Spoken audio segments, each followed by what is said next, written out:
Hello my cutie pies, I hope you're doing well today. With version 5.8 just around the corner, and banners for Ineffa, Citlali, Mualani, and Chasca coming in strong, this is the moment to sit down and properly plan your primogems. Whether you're pulling in Phase 1 or saving for Phase 2, every single primogem counts, especially now with Nodkrai and version 6.0 right around the corner. So in today's video, we're breaking down everything. How many primogems you can earn from the last 16 days of version 5.7, and how many you'll realistically collect throughout the full runtime of version 5.8. I'll go over every source in detail, do the full math, and at the end, we'll see how many total pulls you're walking away with, both for free-to-play and Welkin users. Save up to 30% on current banners at LD Shop. Plus, with my coupon, you'll get an extra 5% discount, which is a huge 35% off in total. Like this one, you can get 6,480 Genesis Crystals pack for just $72, which normally costs $100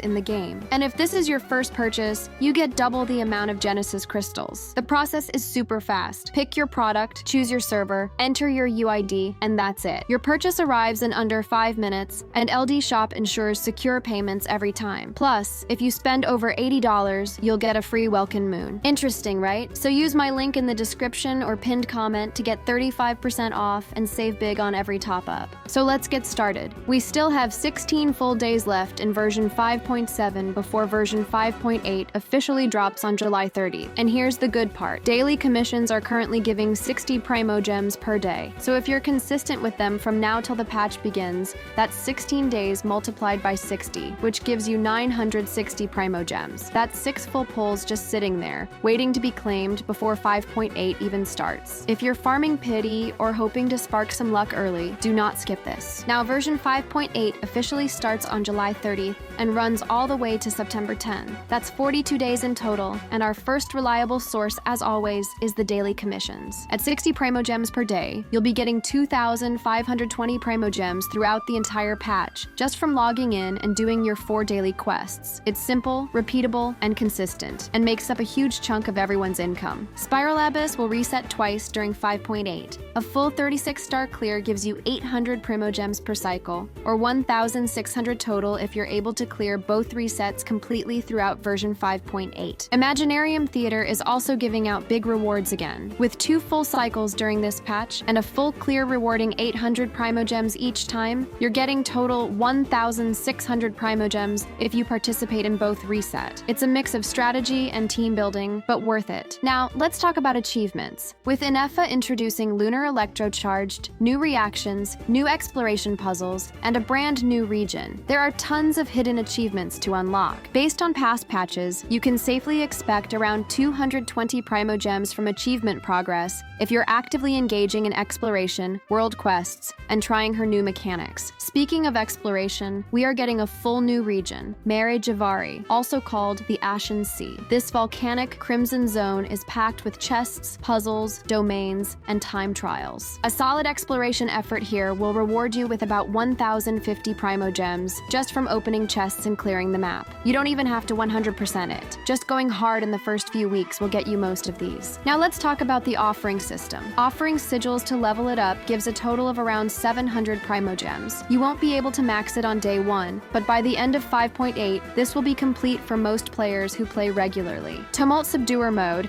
our updated endgame challenge, is also returning, and completing all its tiers gives 450 primogems. It's structured more casually this time, so even mid-investment teams should be able to finish it within a few tries. There are also 4 trial runs this patch, for Ineffa, Mualani, Chasca, and Citlali. Each of them gives 20 primogems, for a total of 80. They take less than 2 minutes to complete. Now, events. This patch is packed. Sunspray Summer Resort is your big one. Combat, mini-games, and exploration. Then we've got Tracing Vanishing Trails, a mystery-based questline with Yelan, and also the emotional Moments of Teyvat, Prelude of the Frozen Vale, where we revisit old characters and regions. And finally, Easy Breezy Natlan, which rewards full exploration of Mare Javari. All combined, these events are expected to give about 2,140 primogems if you clear all phases and complete the quests tied to them. The update itself will bring the usual 600 primogems for maintenance and server downtime. You'll find it waiting in your in-game mail on day 1 of the patch, so don't forget to claim it. And yes, version 6.0 livestream. Every major update comes with 3 3 redeem codes worth 100 primogems each. That's 300. Add a bonus mid-patch code that usually drops and gives another 60, and you're looking at 360 primogems total from livestream and promo codes combined. Then there's Hoyolab daily check-ins. If you log in weekly, you get 20 primogems every 7 days. Over 42 days, that adds up to 120 primogems. It's small but free and takes under 10 seconds a day. Finally, the Paimon's Bargain Shop. This one resets on both August 1st and September 1st during version 5.8. You can buy 5 intertwined fates each time using Stardust, and that's worth 800 primogems per reset. 2 resets mean 1,600 primogems worth of value here. It's in every patch and counts as part of your accessible primogem pool. Now, if you're free to play and consistent, you're looking at 13,480 primogems, which equals 84 pulls from now until version 5.8 ends. And for Welkin Moon users, you're sitting at 17,260 primogems, or 107 pulls. And if you're still watching till now, don't forget to leave a like. It really helps me a lot. And make sure to subscribe if you want more breakdowns like this. You can also join our Discord server. We have an amazing community out there, and you're gonna love it too. The link is in the description. Now, before you go all in on those pulls, let's talk about the real question. Who's actually worth pulling in version 5.8? Because with Ineffa, Mualani, Chasca, and Citlali all coming back to back, this is not an easy decision. All 4 have strong kits, but depending on your team comps, your current roster, and your playstyle, some might give you more long-term value than others. Ineffa is the shiny new 5-star, and she brings the brand new lunar electrocharged reaction into the game. Her flexibility is definitely her biggest strength. She scales off elemental mastery, attack, crit rate, and crit damage, meaning you can build her full DPS, sub-DPS, or even as a reaction support. And her synergy with Hydro characters makes her feel like a future-proof pick. But keep in mind, we don't know yet how central lunar electrocharged will become in the Nodkrai meta. It might define a new era, or it might end up like Burgeon Reaction, cool but niche. Still, for players with strong Hydro teams like Yelan, Kokomi, or Farina, she's going to fit like a glove. Mualani, on the other hand, is a pure Hydro DPS, and she's no joke. Her scaling is high, her animation canceling is smooth, and her output is fantastic. But she needs a strong team built around her to shine. She doesn't just carry bad supports like some other units do.